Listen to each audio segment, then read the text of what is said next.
Halo semuanya, sebenarnya reformasi itu apa sih? Reformasi merupakan suatu perubahan catatan kehidupan lama ke catatan kehidupan baru yang lebih baik. Reformasi yang terjadi di Indonesia pada tahun 1998 merupakan suatu gerakan yang bertujuan untuk melakukan perubahan dan pembaruan, terutama perbaikan tatanan kehidupan dalam bidang politik, ekonomi, hukum, dan sosial. Reformasi mendorong demokrasi dengan membangun pemerintahan yang bersih dari korupsi, kolusi, dan nepotisme. Pemerintahan konstitusional dalam reformasi mencakup pembatasan kekuasaan eksekutif dan jaminan hak asasi manusia. Salah satu langkah penting dalam reformasi adalah amandemen Undang-Undang Dasar 1945 yang dilakukan 4 kali, yaitu tahun 1999, tahun 2000, tahun 2001, dan tahun 2002, untuk menciptakan sistem pemerintahan yang lebih demokratis. Perubahan ini mengubah struktur ketatanegaraan Indonesia termasuk kedaulatan di tangan rakyat, MPR menjadi bikamoral, presiden dipilih langsung oleh rakyat dan menjabat maksimal 2 periode, hak asasi manusia diakui dalam UUD, pembentukan Mahkamah Konstitusi dan Komisi Yudisial, penghapusan DPA dan mandat presiden kepada MPR, alokasi minimal 20% anggaran pendidikan, GBHN tidak lagi disusun oleh MPR, dan yang terakhir penjelasan UUD 1945 dihapus. Perubahan ini membuat sistem pemerintahan lebih demokratis dan membatasi kekuasaan presiden agar lebih seimbang dengan lembaga negara lainnya. Kondisi awal Indonesia pada masa reformasi hingga sekarang. Masa reformasi di Indonesia dimulai pada tahun 1998 setelah jatuhnya rezim Orde Baru yang dipimpin oleh Presiden Soeharto. Periode ini ditandai dengan perubahan besar dalam berbagai aspek politik, hukum, dan pemerintahan. Yang pertama, dasar hukum atau undang-undang yang berlaku. Pada awal reformasi, Undang-Undang Dasar Negara Republik Indonesia tahun 1945 atau UUD 1945 tetap menjadi konstitusi utama, tetapi mengalami 4 kali amandemen, yaitu pada tahun 1999 sampai 2002. Amandemen ini membawa perubahan besar seperti pembatasan masa jabatan presiden menjadi maksimal 2 periode, penghapusan DPA, Dewan Pertimbangan Agung, dan penguatan peran MPR, DPR, dan DPD. Otonomi daerah dengan diberlakukannya UU Nomor 22 Tahun 1999 tentang pemerintahan daerah dan pemilihan langsung presiden dan kepala daerah menggantikan sistem pemilihan melalui MPR atau DPR.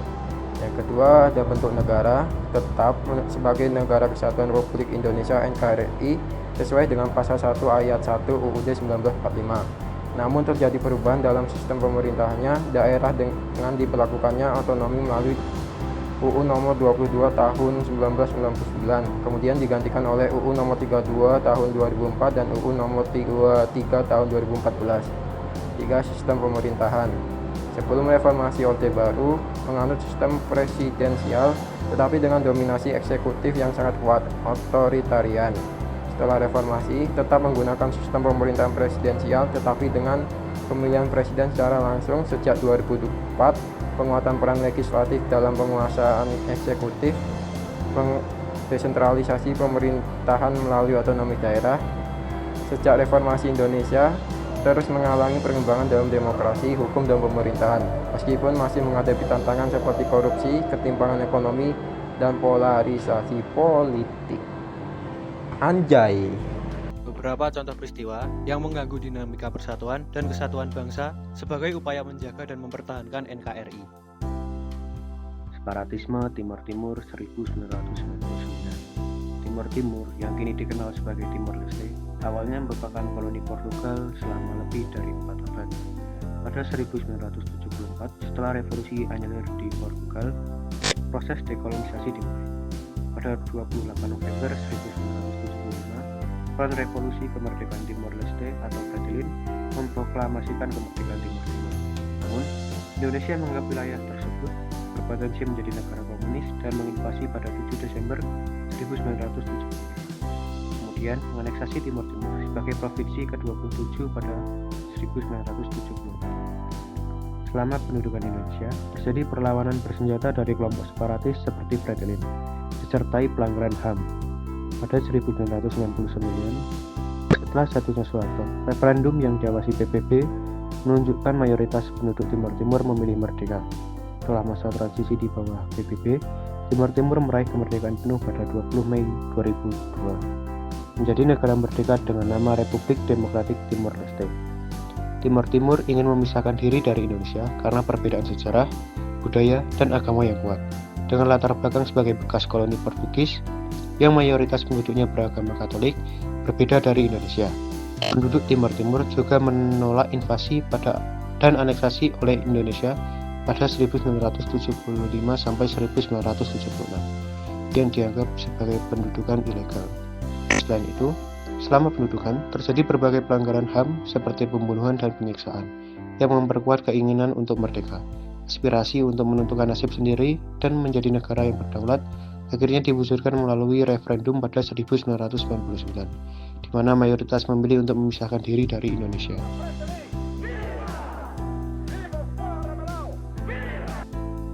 Kasus Maluku dan Maluku Utara. Kasus ini terjadi di Maluku dan Maluku Utara sepanjang tahun 1999 sampai 2002.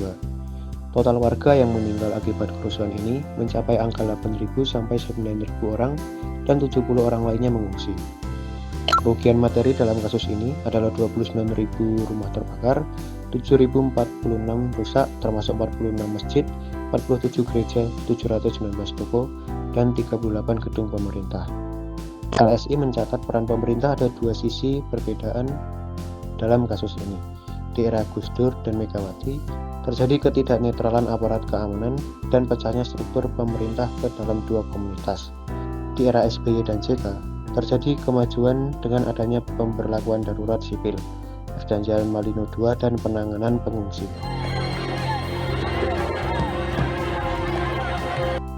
Konflik Sampit. Kasus ini terjadi pada tahun 2001 dan puncak konfliknya selama 10 hari. Tercatat 469 orang meninggal dan 108.000 orang mengungsi. Kerugian materi sebanyak 190 rumah dibakar dan 784 lainnya rusak. 16 mobil dan 43 sepeda motor juga hancur. LSI mencatat intelijen gagal mendeteksi dini gejala kerusuhan. Saat konflik terjadi, pemerintah pusat lamban melakukan darurat sipil dan Presiden Gus Dur saat itu tengah melakukan lawatan ke Timur Tengah dan Afrika Utara. Positifnya, pemerintah mengevakuasi pengungsi dan mengirimkan pasukan tambahan baik BRIMOB maupun TNI dari luar Kalteng.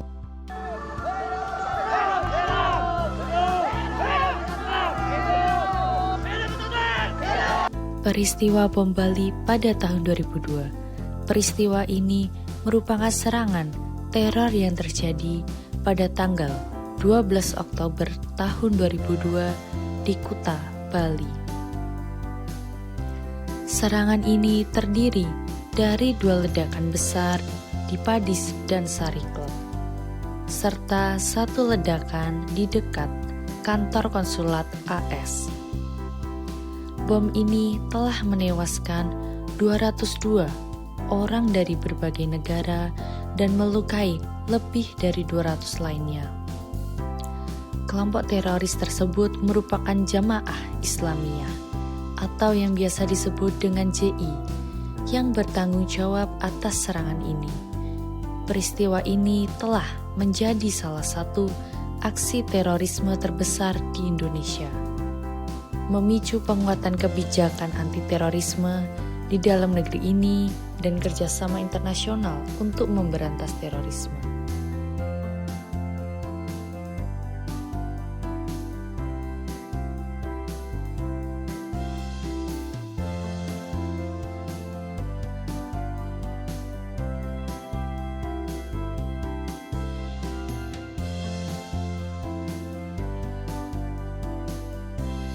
Peristiwa Jambu Kepok terjadi pada tanggal 17 Mei tahun 2003 di desa Jambu Kepok, Aceh Selatan. Pasukan TNI dari pemerintah melakukan penyisiran di desa ini. Desa ini diduga menjadi basis pendukung GAM. Akibat dari desa ini terjadi pembantaian terhadap 16 penduduk yang dituduh membantu GAM. Pembantaian tersebut diantaranya disiksa dan dibakar hidup-hidup. Peristiwa ini menjadi salah satu contoh nyata pelanggaran HAM selama konflik Aceh. Kasus ini pun menimbulkan kecaman luas dari dalam dan luar negeri, sehingga menjadi sorotan dalam upaya penyelesaian konflik Aceh dan pembelaan terhadap hak asasi manusia.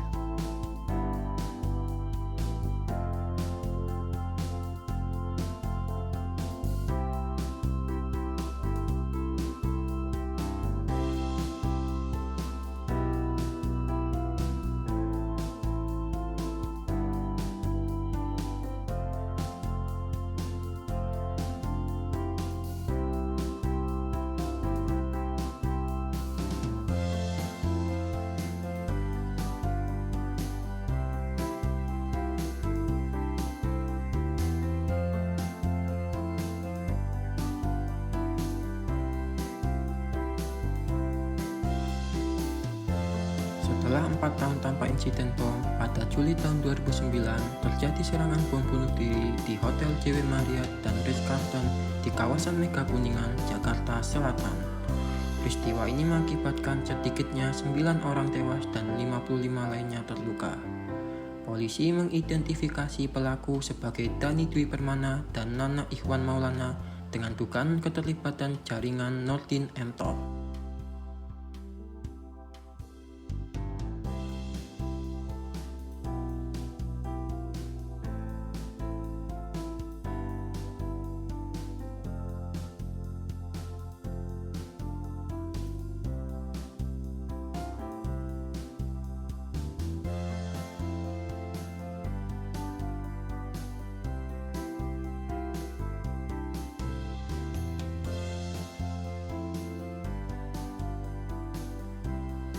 Pada tahun 2009, terjadi kontroversi terkait penyertaan modal sementara sebesar 6,7 triliun dari lembaga penjamin simpanan untuk menyelamatkan Bank Senturi.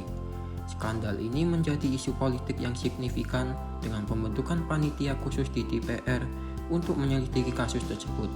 Wakil Presiden Budiono dan Menteri Keuangan Sri Mulyani menjadi fokus perhatian dalam penyelidikan ini. Apa sebenarnya yang terjadi sampai muncul laporan ini dan sampai mana pengusutan kasus Bank Senturi hingga saat ini? Inilah penelusuran tim Realitas. Inilah laporan di situs Asia Sentinel yang segera membuat geger. Artikel ini berjudul Indonesia's SBY Government Vast Criminal Conspiracy, yang kira-kira terjemahannya adalah pemerintahan SBY konspirasi kriminal terbesar. Pada 29 April 2006, terjadi kerusuhan di Kabupaten Tuban, Provinsi Jawa Timur. Kerusuhan ini terjadi akibat adanya penolakan hasil pemilihan bupati oleh ribuan massa. Insiden ini menyebabkan kerusakan pada sejumlah bangunan pemerintah, termasuk pendopo bupati dan kantor Komisi Pemilihan Umum atau KPU, serta properti pribadi. Pihak keamanan telah memberlakukan jam malam untuk mengendalikan situasi ini. Kendaraan juga dibakar massa pendukung calon bupati yang kalah dalam kontestasi.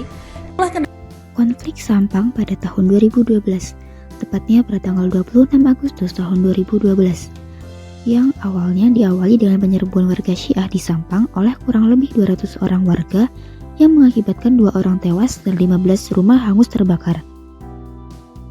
Namun penyerangan itu bukanlah yang pertama kali.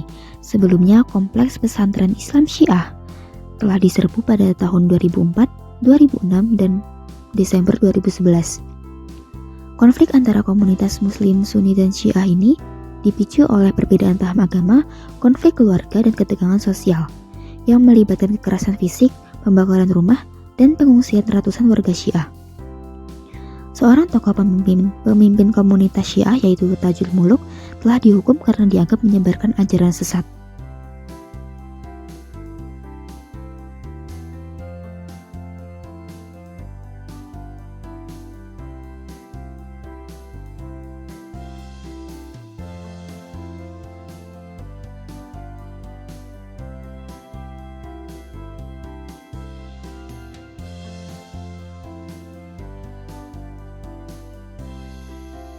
Konflik Bali Nuraga di Lampung pada tahun 2012.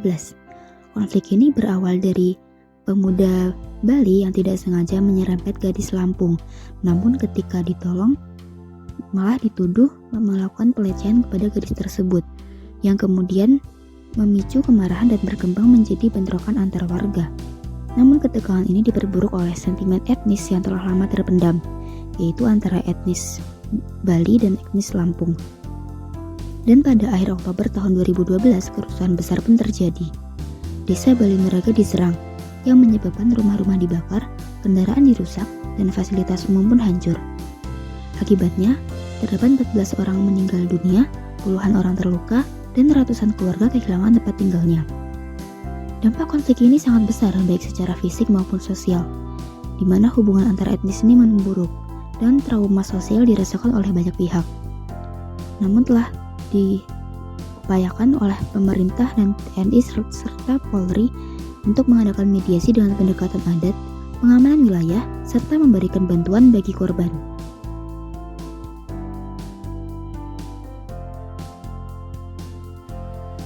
Selanjutnya pada 2019 itu terjadi demonstrasi mahasiswa. Demonstrasi ini dipicu oleh penolakan terhadap revisi Undang-Undang Komisi Pemberantasan Korupsi atau UU KPK yang dianggap melemahkan upaya pemberantasan korupsi serta penolakan terhadap rancangan Kitab Undang-Undang Hukum Pidana atau RKUHP yang dinilai mengandung pasal-pasal kontroversial. Selain itu, para demonstran juga menuntut pengesahan rancangan Undang-Undang Penghapusan Kekerasan Seksual dan menolak beberapa RUU lainnya yang dianggap merugikan masyarakat. Untuk waktu kejadiannya itu ada 23 September 2019 sampai dengan 26 September 2019. Untuk tempat kejadiannya itu terjadi di beberapa kota seperti Yogyakarta, Jakarta, Malang, Semarang, Surabaya, dan masih ada kota lainnya di Indonesia. Ini adalah salah satu cuplikan demonstrasi mahasiswa yang terjadi di Jakarta, tepatnya di depan gedung DPR RI.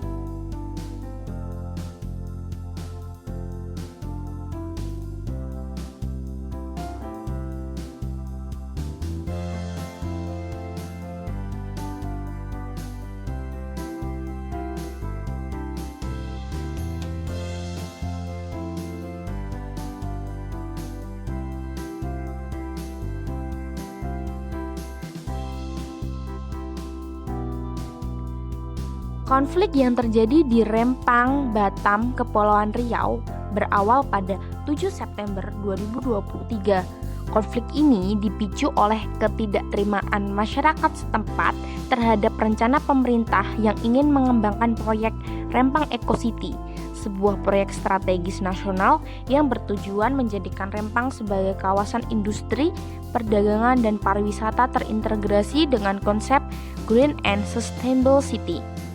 Awalnya pada 7 September 2023 terjadi bentrokan antara aparat gabungan TNI dan Polri dengan warga yang menolak pemasangan patok batas lahan untuk proyek tersebut.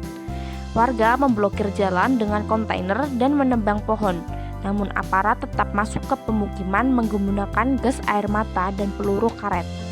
Insiden ini menyebabkan beberapa warga, termasuk anak sekolah, mengalami sesak nafas dan cedera.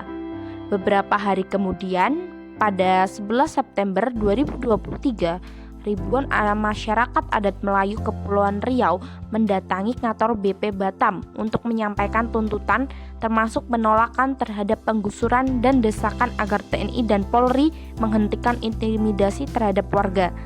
Hingga kini, konflik terkait proyek Rempang Eco City masih berlanjut dengan ketegangan antara pemerintah dan masyarakat setempat yang belum terselesaikan. Tragedi Kanjuruhan adalah salah satu bencana paling mematikan dalam sejarah sepak bola dunia yang terjadi pada 1 Oktober 2022 di Stadion Kanjuruhan, Kabupaten Malang, Jawa Timur, setelah pertandingan sepak bola antara Arema FC dan Persebaya Surabaya. Kejadian ini menewaskan 135 orang dan melukai 583 lainnya. Kejadian ini awalnya dipicu karena kekalahan Arema FC dari Persebaya dengan skor 2-3. Ribuan pendukung Arema memasuki lapangan untuk mengekspresikan kekecewaan mereka. Pihak keamanan berusaha mengendalikan situasi dan unit polisi anti huru-hara menembakkan gas air mata ke arah penonton di tribun. Tindakan ini menyebabkan kepanikan massal dan banyak penonton berdesakan menuju pintu keluar stadion. Sayangnya, beberapa pintu keluar diduga terkunci atau tidak memadai, mengakibatkan banyak korban terhimpit dan mengalami asfiksia. Kerusuhan Wamena terjadi pada 23 Februari 2023 di Sinagma, Wamena, Papua Pegunungan. Insiden ini dipicu oleh tuduhan penculikan anak yang melibatkan dua pedagang Batak, Albert Sitorus dan Ramot Siagina. Kejadian tersebut menyebabkan kerusuhan yang mengakibatkan 12 orang tewas termasuk kedua pedagang tersebut serta puluhan lainnya luka-luka. Kejadian ini berawal karena kesalahpahaman antara kedua pedagang tersebut dan seorang anak Papua setempat. Pedagang tersebut diduga menawarkan anak tersebut untuk naik ke bak truk yang mereka gunakan sebagai kios. Anak tersebut mengira hal ini sebagai upaya penculikan. Lalu, anak tersebut melarikan diri. Setelah kejadian tersebut, beredar pesan melalui WhatsApp yang menuduh kedua pedagang tersebut sebagai penculik anak dan menuduh polisi melindungi mereka. Hal ini memicu kemarahan warga setempat. Massa yang marah berkumpul dan menuntut agar kedua pedagang diserahkan untuk diinterogasi publik. Namun, polisi menolak. Situasi menjadi memanas dan massa mulai membakar ruko-ruko milik pedagang Batak. Bentrokan antara massa dan aparat keamanan pun terjadi, yang mengakibatkan korban jiwa dan luka-luka. Dampak masa reformasi bagi Indonesia. Yang pertama, adanya pembatasan masa jabatan bagi seorang presiden, yang dimana sampai saat ini masa jabatan bagi presiden hanya sampai 5 tahun dengan maksimal 2 kali periode. Yang kedua, membuka ruang bagi Indonesia untuk melakukan kerjasama secara internasional. Yang ketiga, kebebasan berpendapat oleh rakyat Indonesia menjadi terbuka. Dan yang terakhir, korupsi dan nepotisme yang semakin diperhatikan. Kaitan dengan persatuan dan kesatuan yaitu masa reformasi sejak 1998 membawa perubahan besar dalam sistem pemerintahan, termasuk amandemen UUD 1945, pembatasan masa jabatan presiden, serta desentralisasi melalui otonomi daerah. Bentuk negara Indonesia tetap NKRI, tetapi kewenangan daerah diperluas untuk pemerataan pembangunan. Namun, reformasi juga memunculkan tantangan terhadap persatuan, seperti konflik sosial dan gerakan separatis di Aceh dan Papua. Kebebasan berpendapat yang meningkat juga memicu gesekan politik dan sosial. Meski begitu, pemerintah terus memperkuat persatuan melalui kebijakan otonomi khusus dan rekonsiliasi. Hingga kini, tantangan seperti polarisasi politik tetap ada, sehingga semangat Bhinneka Tunggal Ika menjadi kunci menjaga keutuhan bangsa. Jadi, kesimpulannya adalah masa reformasi sejak 1998 membawa perubahan besar dalam pemerintahan, seperti amandemen UUD 1945, otonomi daerah, dan pemilihan langsung. Namun, reformasi juga memicu konflik seperti separatisme, kerusuhan etnis, dan polarisasi politik. Meski pemerintah merespon dengan otonomi khusus dan rekonsiliasi, tantangan persatuan tetap ada. Oleh karena itu, Bhinneka Tunggal Ika menjadi kunci menjaga keutuhan NKRI. Nah, itu dia penjelasan tentang masa reformasi dari kami. Atas perhatiannya kami ucapkan terima kasih.